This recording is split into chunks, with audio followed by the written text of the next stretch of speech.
समय की गहराइयों में खो गई एक गाथा। यह गाथा हिंदू पौराणिक कथाओं का एक अज्ञात अध्याय है।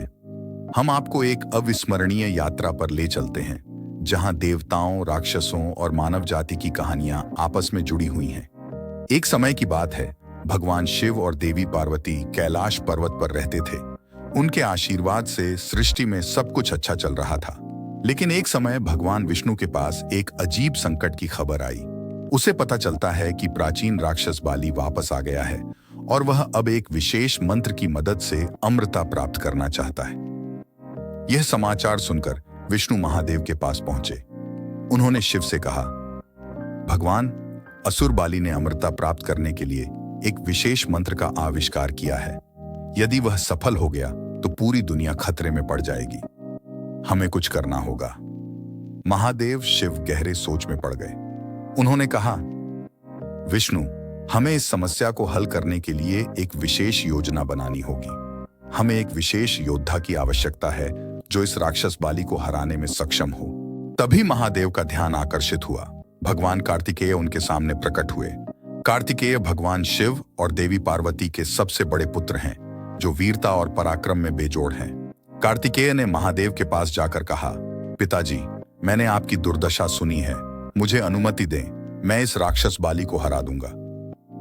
महादेव कार्तिकेय की वीरता देखकर प्रसन्न हुए। उन्होंने कहा, कार्तिकेय, अगर तुम इस खतरे का सामना करना चाहते हो तो तुम्हें विशेष प्रशिक्षण से गुजरना होगा। कार्तिकेय सहमत हुए और महादेव और देवी पार्वती के आशीर्वाद से प्रशिक्षण शुरू किया। कार्तिकेय घने जंगल में चले गए और कठोर तपस्या और युद्ध कला सीखने लगे। उन्होंने शिव द्वारा प्रदत्त त्रिशूल और विष्णु द्वारा प्रदत्त सुदर्शन चक्र से अभ्यास किया। इस बीच असुर बाली ने अपना जादू जारी रखा। वह जानता था कि उसकी सफलता पूरी दुनिया के लिए अभिशाप होगी, लेकिन वह अपनी शक्ति बढ़ाने के लिए कुछ भी करने को तैयार था।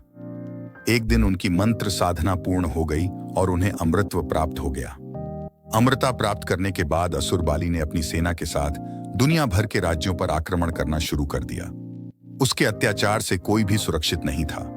उसने एक एक करके सभी राज्यों को जीतना शुरू कर दिया। लोग असहाय हो गए और देवताओं से प्रार्थना करने लगे।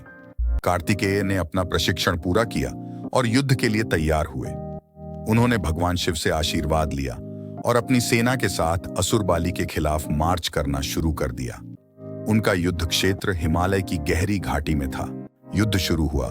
कार्तिकेय और उनकी सेना ने असुर बलि की सेना का सामना किया। कार्तिकेय ने अपने त्रिशूल से एक एक करके असुरों को हराना शुरू कर दिया, लेकिन असुर बाली असीम शक्तिशाली था। उनकी अमृता ने उन्हें अजेय बना दिया। कार्तिकेय ने एक एक करके बाली की सभी सेनाओं को परास्त कर दिया, लेकिन जब वह बाली के सामने आए तो थोड़ा झिझके। बाली की अमृता के कारण उसे हराना कठिन हो गया। तभी महादेव शिव और भगवान विष्णु ने कार्तिकेय को आशीर्वाद दिया और कहा, तुम्हारी भक्ति और वीरता ने हमें प्रेरित किया। इस बार तुम सफल होगे।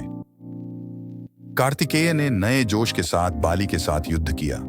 उन्होंने बाली पर आक्रमण करने के लिए अपने त्रिशूल और सुदर्शन चक्र का प्रयोग किया, लेकिन बाली की अमृता उसे बार बार जीवित कर रही थी। कार्तिकेय ने एक विशेष योजना बनाई। उन्होंने बाली का अमृतत्व मंत्र खोजने का निर्णय लिया। बाली से युद्ध करते समय उन्हें अपने मंत्र का रहस्य पता चला। निश्चित समय पर मंत्र का जाप करके बलि स्वयं को पुनर्जीवित कर लेता था। कार्तिकेय ने यह मंत्र स्वयं सीखा था। जैसे ही बाली मंत्र का जाप करने वाला था, कार्तिकेय ने तुरंत मंत्र का जाप किया और बाली की कायाकल्प करने वाली शक्तियों को नष्ट कर दिया। अब कार्तिकेय ने बाली पर अपने त्रिशूल से प्रहार किया और बाली को हमेशा के लिए हरा दिया। बाली की पराजय से विश्व में शांति लौट आई। जंगल के सभी जानवरों और लोगों ने कार्तिकेय को प्रणाम किया। महादेव शिव और भगवान विष्णु ने कार्तिकेय को आशीर्वाद दिया और कहा, तुम्हारा साहस और पराक्रम हमेशा याद किया जाएगा। कार्तिकेय महादेव शिव और देवी पार्वती के पास लौट आए। उन्होंने कार्तिकेय का स्वागत किया और उनकी स्तुति की। सभी ने कार्तिकेय को एक नायक के रूप में स्वीकार किया, क्योंकि उन्होंने दुनिया में शांति लाई थी। यह कहानी हमें सिखाती है कि साहस, बुद्धि और दृढ़ संकल्प से किसी भी बाधा को पार करना संभव है। कार्तिकेय हमें दिखाते हैं कि अच्छे इरादों और न्याय के मार्ग पर चलने से जीत निश्चित है।